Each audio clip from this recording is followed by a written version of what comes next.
ದೊಡ್ಡ ಅದ್ಭುತ ಒಂದು ಹೇಳ್ತೇನೆ. ಜಗತ್ತಿನ ಯಾವುದೇ ಭಾಷೆಯಲ್ಲಿ ಇಲ್ಲದೆ ಇರತಕ್ಕಂಥ ಒಂದು ಅದ್ಭುತ ಕನ್ನಡದಲ್ಲಿದೆ.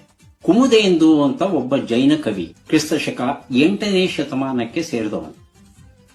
ಇವನು ಅಂಕಲಿಪಿಯಲ್ಲಿ ಒಂದು ಮಹಾಕಾವ್ಯ ಬರೆದಿದ್ದಾನೆ. ಅಂಕಲಿಪಿ ಅಂದ್ರೆ ಏನು? ನಾವೆಲ್ಲ ಬರೀಬೇಕಾದ್ರೆ ಅಕ್ಷರಗಳನ್ನ ಬಳಸ್ತೇವೆ. ಕ ಕ ಕಿ ಕಿ ಅ ಆ ಇ ಈ ಎಲ್ಲ ವರ್ಣಮಾಲೆಯನ್ನ ಬಳಸಿ ಬರೀತೇವೆ.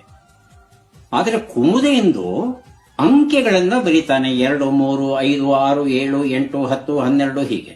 ಇಡೀ ಕಾವ್ಯ ಪೂರ್ತಿ ಅಂಕಿಗಳೇ. 64 ಮನೆಗಳು ಇದೆ, ಇವತ್ತಿಗೂ ಇದೆ. ಆ 64 ಮನೆಗಳಲ್ಲಿ ಒಂದೊಂದು ಮನೆಯಲ್ಲಿ ಒಂದೊಂದು ಸಂಖ್ಯೆ ಬರೀತಾ ಹೋಗ್ತಾನೆ.